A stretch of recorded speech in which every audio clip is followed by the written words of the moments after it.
અત્યારે એક સૌથી મોટા સમાચાર સામે આવી રહ્યા છે અને સમાચાર છે મહેસૂલી ક્ષેત્રે રાજ્ય સરકારના મહત્વપૂર્ણ નિર્ણય સંબંધી. રાજ્ય સરકારે મહેસૂલી ક્ષેત્રે એક મહત્વપૂર્ણ નિર્ણય કર્યો છે અને આ નિર્ણય ખાસ એ લોકો માટે છે કે જેમણે ઇનામી જમીન અનઅધિકૃત રીતે તેમની પાસે કબજા હક હોય ત્યારે હવે તેમને નિયમબદ્ધ કરવા માટે રાજ્ય સરકારે તક આપી છે. રાજ્ય સરકારે નિર્ણય કર્યો છે રીગ્રાન્ટ કરેલ અથવા તો કરવાને પાત્ર હોય પણ ન થઈ હોય તેવી જમીન હવે સરળતાથી નિયમબદ્ધ કરી શકાશે. જંગીના પ્રવર્તમાન જંત્રીના એટલે કે જમીન પ્રવર્તમાન જંત્રીના 20% કબજા હકની રકમ ભરવાની રહેશે અને એ બાદ તેને નિયમબદ્ધ કરી શકાશે. રાજ્ય સરકારે ઇનામી જે જમીનો છે તેના અનધિકૃત કબજા હકને લઈને આ મહત્વપૂર્ણ નિર્ણય કર્યો છે. રાજ્ય સરકારે કહ્યું છે કે કબજા હકની જે રકમ છે તે ભરી દો અને જમીનને નિયમબદ્ધ કરી લો.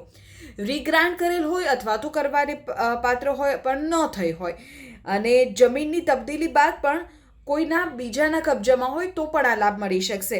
હવે સરળ શબ્દોમાં જો એ સમજીએ તો કોને કોને લાભ આ નિર્ણયથી મળવાનો છે કે જે મહેસૂલી ક્ષેત્રે અત્યારે રાજ્ય સરકારે કર્યો છે.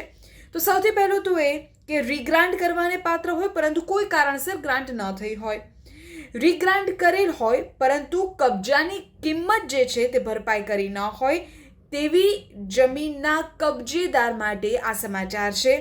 અથવા તો વારસદારો જો આવી જમીનના અનઅધિકૃત ધારણ કરનાર હોય તો પણ આ નિર્ણય તેમને લાગુ પડે છે અને આવી જમીનોની તબદીલીઓ થઈ ગઈ હોય અને હાલ આવી જમીનનો અન્ય કોઈના કબજામાં હોય તેવા કબજેદાર માટે પણ.